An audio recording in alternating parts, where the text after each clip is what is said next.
just buckle up. We're on a rocket ship. And if anyone listening to this is behind on the AI curve, like jump on it now, get an understanding of how it works, how to use it in your business, in your life, because it's only going to get faster and faster from here. Welcome to the Kingspiration Podcast. This is the place where you'll learn how to get unstuck and gain momentum in your life and business. Each week, we tackle the real aspects of entrepreneurship, personal development, relationships, and fitness. I'm your co-host, Ethan King, from Atlanta, Georgia, USA, entrepreneur, TEDx speaker, and best-selling author of Wealth Beyond Money. And I'm your co-host, Justin King, no relation to Ethan, from Cape Town, South Africa, entrepreneur, speaker, and business growth strategist. Our journey crosses continents and cultures, sharing wisdom and experiences to propel you forward. Welcome to Kingspiration. Let's start the conversation. So, Justin, have you heard about the longshoreman strike that happened recently, and it's kind of still undergoing negotiations? We have, so with the ports, as stuff comes into the ports in the U.S., the workers there, we have some 45,000 dock workers went on strike. And this is across 36 different ports. And they wanted wage increase, and they got it. So they got a 62% wage increase over 6 years. The 62% is huge. Huge. So this is going to affect prices. This is going to have a trickle down effect. It's going to affect prices of everything. And then also, we avoided the economic impact because it could be a supply chain disaster if you ship something and then it can't get to the final destination because people are on strike.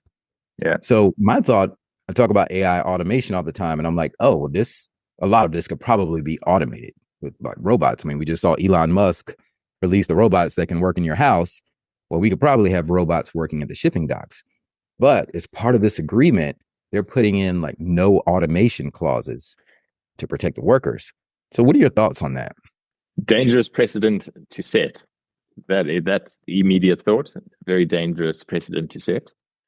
I can understand the fear that certain individuals, certain industries, certain jobs will have around potentially being replaced in some way, shape, or form.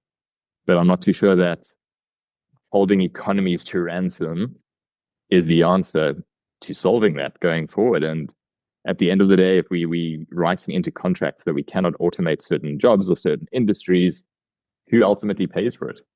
It's the consumer. It's Joe Public, because the savings that could have been passed on through that automation are now going to have to be carried by somebody, and that's going to end up in the price of those particular goods. And these wages that you were speaking about that are going up 62%, I did see that they were previously $39 an hour, and they're going all the way up to $63 an hour, somewhere around there. So it's considerable wages as well.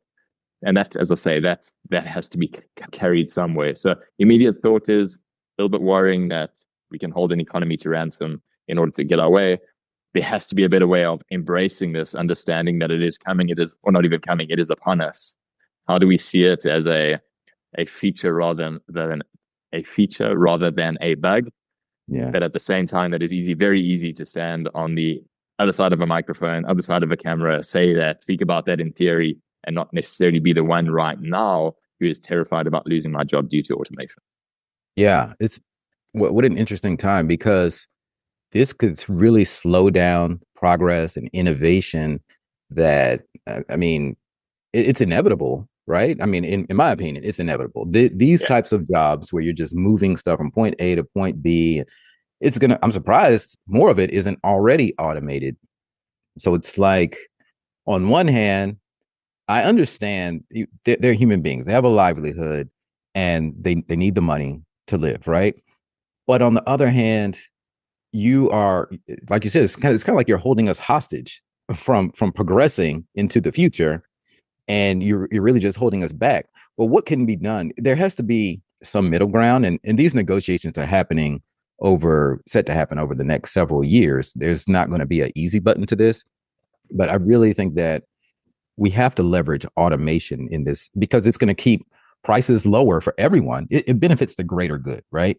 If prices are lower for everyone and we're getting things faster, then why wouldn't we do that? We have to get there at some point, because it's going to benefit everyone in the whole world. This affects the entire world. Sure.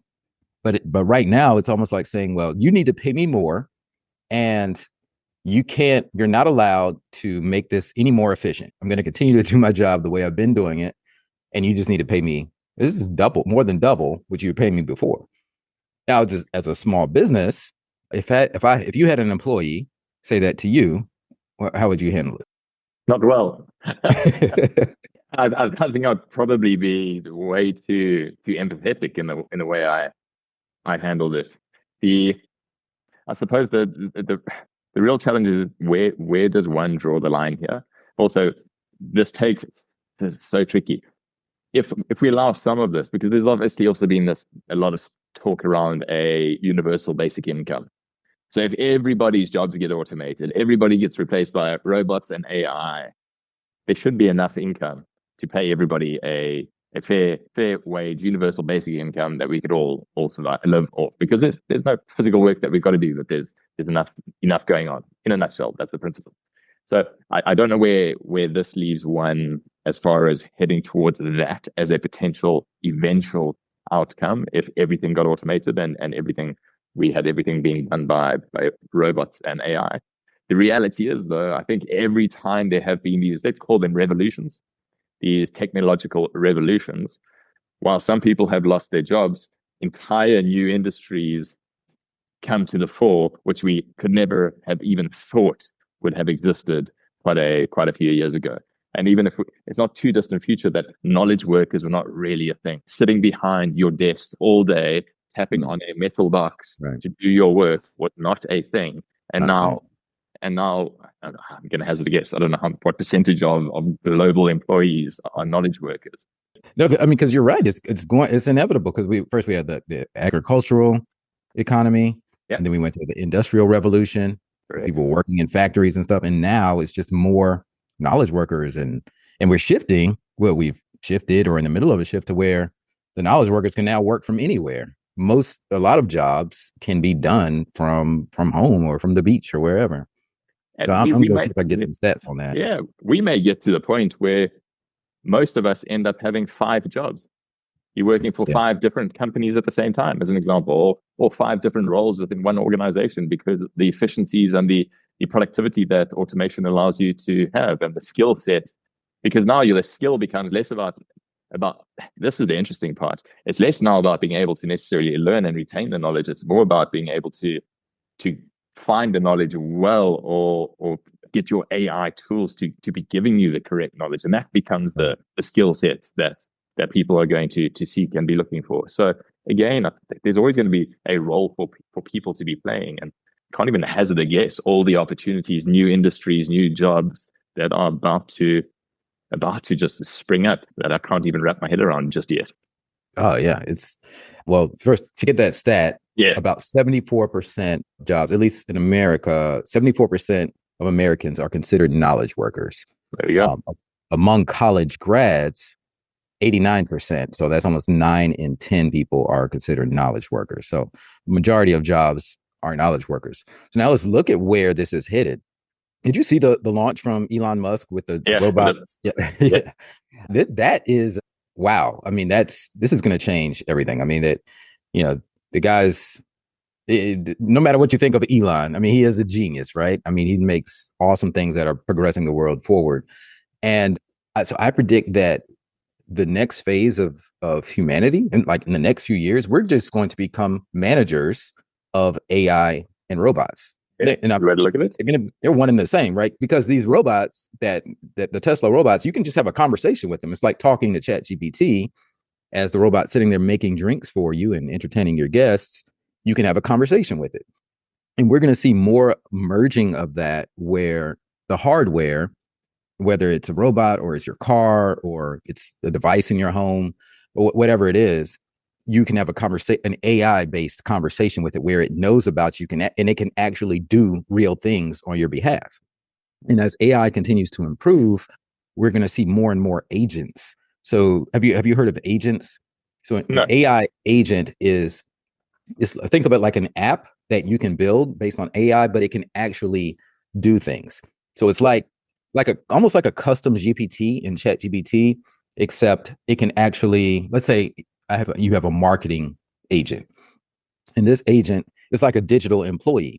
that can not only write your marketing, but then go and post it on every social media account for you, go and submit the articles, respond to comments, basically be programmed to do all of this fully automated in your brand voice, but it's like a digital employee. And we're going to see more and more of these being created and sold, almost like if you think of apps in the App Store now, Yeah. I can hire agents to work at my company. So we're going to see agent developers. That's going to be a thing that we're going to see happening real soon.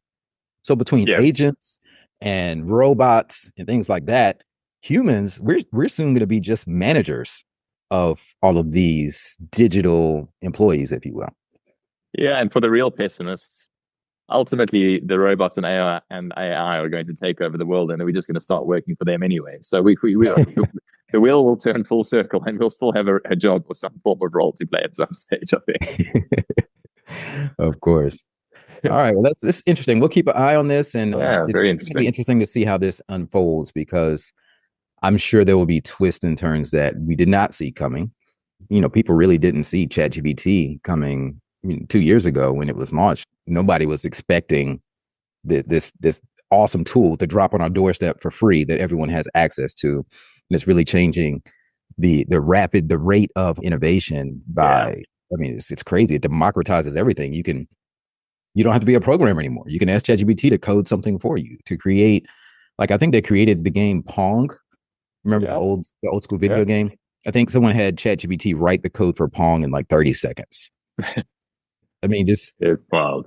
And it democratizes everything. So everything is going to continue to evolve at such a rapid rate because it's been democratized. So everybody will be able to make tools, and the AI will be able to improve itself as it learns. So we are about to, I mean, just buckle up. We're on a rocket ship, and if anyone listening to this is behind on the AI curve, like, jump on it now, get an understanding of how it works, how to use it in your business, in your life, because it's only going to get faster and faster from here.